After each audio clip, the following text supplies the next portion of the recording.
Hola a tots. Ahir vaig publicar l'Administrativa, que és una història d'autoficció que vaig escriure fa 5 anys, una novel·la. Dic d'autoficció perquè jugo amb un alter ego, el meu alter ego gran, diguem, que és la Silvana Roig, en què explico la història d'una administrativa que treballa amb una multinacional a Granollers. Val? Vull explicar en aquest cas per què autoficció. Val?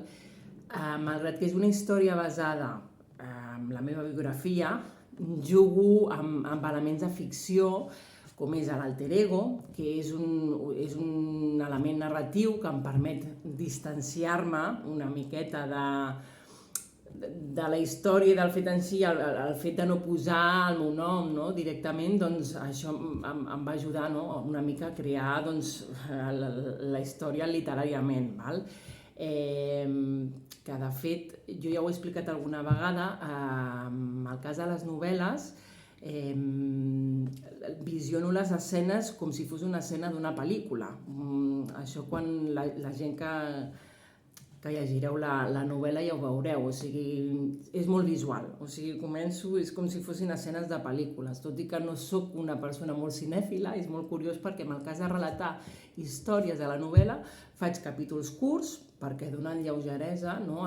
Tant al lector com a mi, en el meu cas, a l'hora d'escriure, perquè jo escrivia els caps de setmana, perquè treballo entre setmana, em va permetre poder-la escriure bé en qüestió d'uns 5-6 mesos potser, i després perquè fico elements de ficció, val? Que són, barrejo personatges, que em baso en personatges reals, diguem que un 60%, per dir-ho d'alguna manera, 60-70% del que narro a la novel·la és verídic, i un 30-35% és ficció que pot ser real. És més, o sigui, jo crec que la gent quan ho llegeixi, hi ha capítols de la novel·la que es pensaran que són inventats i són els més reals de tots, i viceversa, no?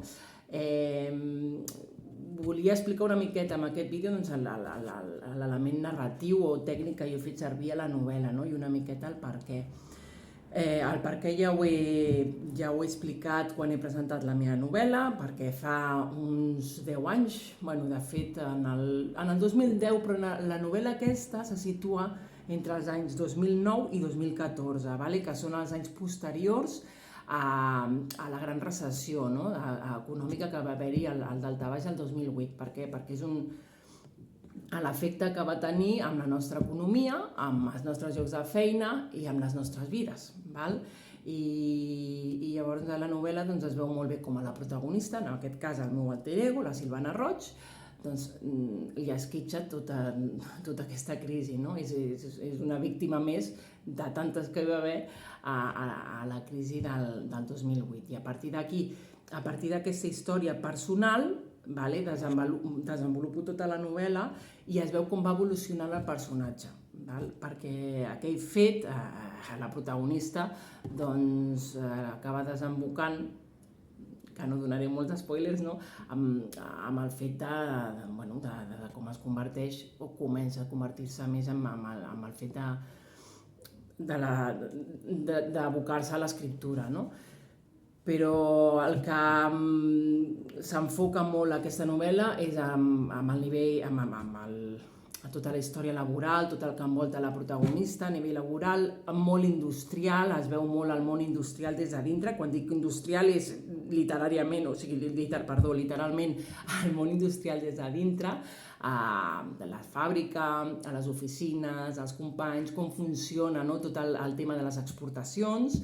Bé, de fet, a mi fa anys, en una entrevista em van preguntar en què em basava jo a l'hora d'escriure, i jo els vaig dir, en la meva vida, i en el cas, quan me la van fer, estava escrivint aquesta novel·la, vaig dir, en el meu àmbit laboral, perquè, clar, és un tema que jo domino i que he escrit, no sé. De fet, una vegada un agent literari em va dir, és que t'enfoques molt amb el tema industrial, i vaig dir, vaig per bon camí perquè és que és el que vull que es vegi a la novel·la, i doncs com actua tota la gent, els companys, i després a nivell personal també es veu a l'altre vessant una noia jove, treballadora, mare, i tot el tema familiar, o sigui, com es combina, no? Jo crec que molta gent s'hi veurà reflectida en aquesta novel·la. Homes, dones, vull dir, i s'enfoca molt en una època determinada. No sé, jo explico una miqueta des de la meva experiència el que vaig viure, però desenvolupant uns personatges a nivell literari.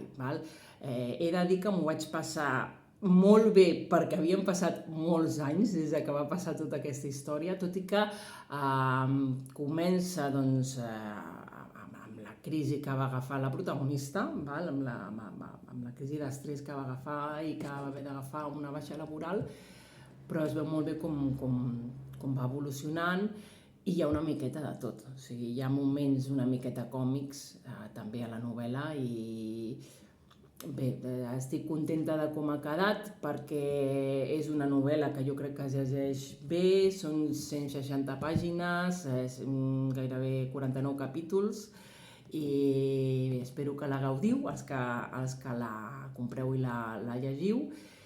I res més, si teniu preguntes per fer-me, doncs aquí estic per compartir amb vosaltres. Moltes gràcies.